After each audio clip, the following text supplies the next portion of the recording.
It seems extraordinary. Here we are, this far into the 21st century, talking to people still frightened of all that nuclear fallout, all those tests, all those years ago.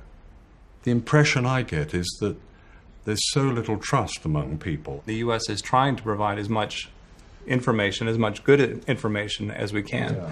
And so I wouldn't accept the characterization that that there have been lies and cover-ups. The word guinea pigs comes up a lot from these survivors. I would refer you to our embassy website on that. I've read it. And that question was looked at during the Clinton administration, and that was not the conclusion they came to. The secret of the Marshall Islands is Project 4.1. Declassified documents reveal a scientific program that began as a study of mice and became a study of human beings exposed to radiation. Chicago is where it all began, and to the AEC Argonne Labs in Chicago last week came 7 men, natives of the Marshall Islands. Leben is from Utrecht. He and the rest were irradiated by our March 1954 hydrogen bomb test. John is mayor of Rongelap, which is 100 miles from Bikini. John, as we said, is a savage, but a happy, amenable savage. His grandfather ran almost naked on his coral atoll. The white man brought money and religion and a market for his copra. John reads, knows about God, and is a pretty good mayor. The Iron Room is a radiation detector for human beings. Inside, John, the mayor, whose first visit to the white man's country meant San Francisco cable cars and Chicago skyscrapers and streamlined trains, whose first visit to the white man's country meant the Iron Room. A savage governs his life by ritual, and he understands this because he thinks of it as a new ritual, sitting alone inside the room. Outside, a strange kind of priest in a long white coat. When the ritual of the Iron Room was over for John, it began for the others. As each finished, he was told it was over, and he was given apples and other good things to eat. Then he took off the ritual clothing, and the 7 men put on the suits and topcoats they had been lent in Hawaii, which they would return in Hawaii on their way back in the Marshall Islands, in the middle of the Pacific Ocean. United States government documents clearly demonstrate that its scientists conducted human radiation experiments with Marshallese citizens. Some of our people were injected with or coerced to drink fluids laced with radiation. Other experimentation involved the purposeful and premature resettlement of people on islands highly contaminated by weapons tests to study how human beings absorb radiation from their foods and environment.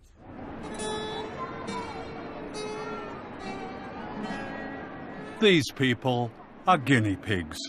They are part of the experiment Project 4.1. They're being returned to Rongelap, an island 100 miles from Bikini, by the U.S. Navy. They were told repeatedly it was safe to go home. This happy couple believed they were going home to safety. The man is John Anjane, the mayor of Rongelap, the happy savage from the Iron Room in Chicago. His wife is Majua, and this is their baby son, Lekoj. They had no idea of the horror that lay ahead. They are being returned to an island described by a U.S. atomic energy official as by far the most contaminated place on Earth. He added, "It will be interesting to get a measure of human uptake when people live in a contaminated environment."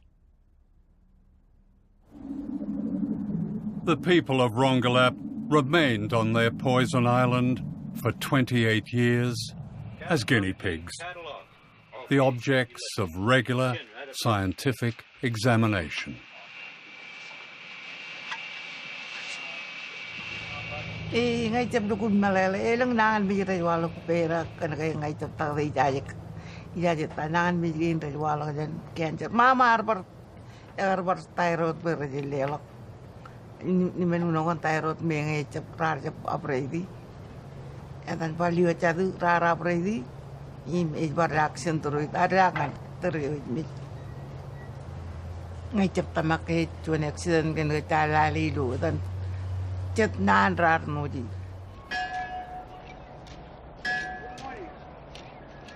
The islanders pleaded with the US authorities to move them to safety as evidence emerged that the second generation, the children, were also poisoned.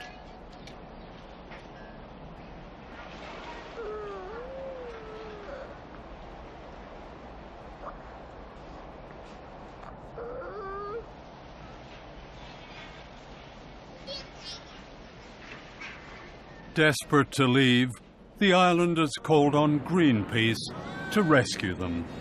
This ship, the Rainbow Warrior, moved the entire population to an uncontaminated island.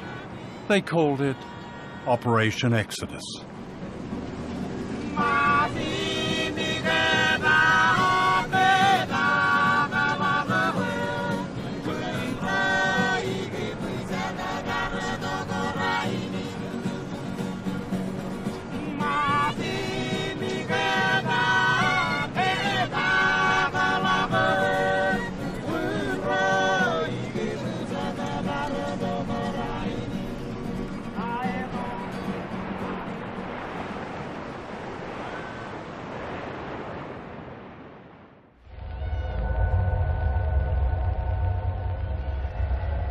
This is Dr. Robert Conard, a leading medical scientist of Brookhaven National Laboratories.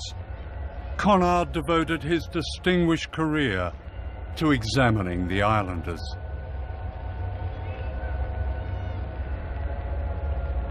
He wrote, "The habitation of these people on the island will afford the most valuable ecological radiation data on human beings. The various radioisotopes present can be traced from the soil to the food chain and into human beings."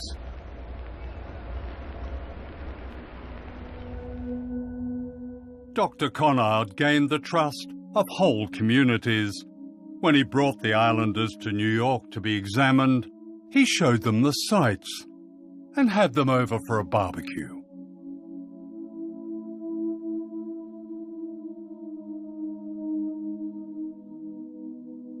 When John Anjane's son Lekoj died, aged 18, Dr. Conard sent the man they called a savage a sympathy card.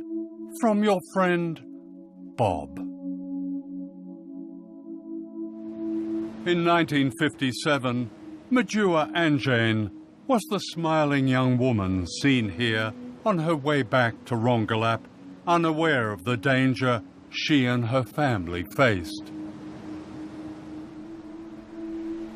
This is Majua 28 years later, grieving the death of her son Lekoj from radiation poisoning.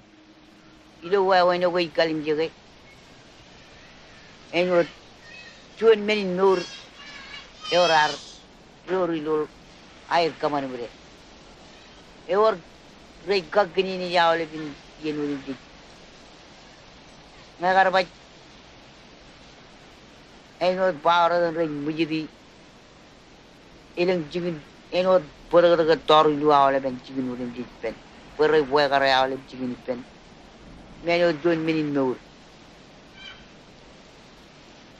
Imilo terrain itu agar kalim jawa when I jarbale arjuan minuun eroipa kenge ila kalim jawa when I jarbale in mini nur pachik e jalok wawin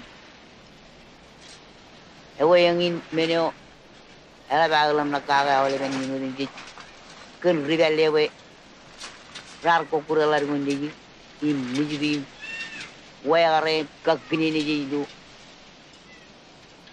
why when I tell the many nur budget.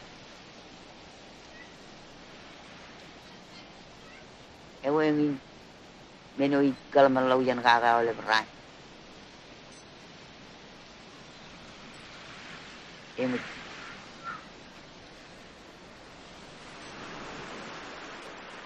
Like her son and her husband, Majua died from a virulent cancer. I don't see any great clinics that have been established by, if not the Department of Energy, certainly not by the US government. There's a clinic downtown in Mount There's also a whole body counter. You can have the plutonium in your body measured as well. Anyone can for free. This is the plutonium measuring shop, where they'll tell you how radioactive you are. People waiting to be tested are welcome with a video showing their islands being blown up.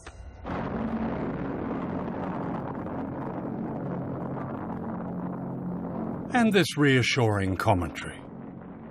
Yahweh con Aulip, Etaim Bill Jackson, Program Manager of the Department of Energy, DOE Marshall Islands Program.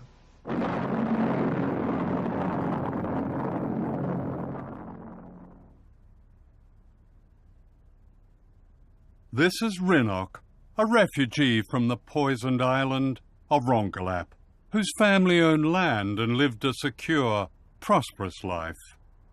Now she lives in a shack in the capital, Majuro, with her children and grandchildren. She has no water, no sanitation.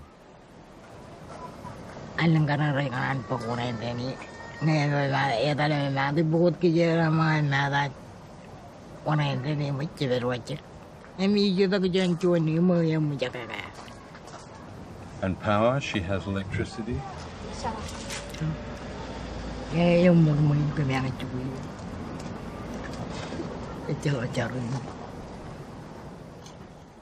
In 1986, the United States granted limited independence to the Marshall Islanders on condition that they accepted a mere $150 million compensation for the damage caused by nuclear testing.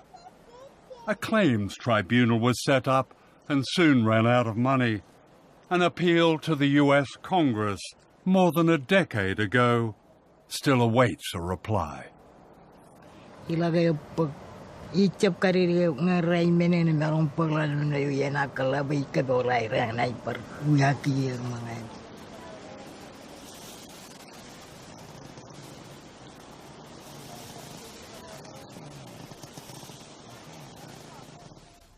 Darlene Keju Johnson was a young health worker who became the champion of her people after she discovered the full extent of their suffering caused by nuclear testing, that many more islands were poisoned than the Americans claimed. This remarkable speech in 1983 broke the silence.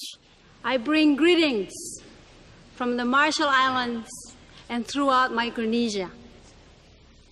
We have hundreds of women who have miscarriages. We have leukemia cancers. We have thyroid cancers. We have stillbirth babies. We have nowadays, I just gone back from home, and I have talked to many women and men in the population, is that we have babies we call jellyfish babies. A baby is born on a labor table, and it moves up and down like this. It's a colorful, ugly thing. It does not shape like a human being. It moves up and down like this on a labor table because that thing is breathing. That is a baby. In 1982, Darlene married Giff Johnson, the author of this tribute to his wife. Darlene was one of the liveliest, most entertaining individuals that I have ever had the pleasure of knowing. She was a voice for the voiceless. Like so many Marshall Islanders, Darlene died of cancer, age 45.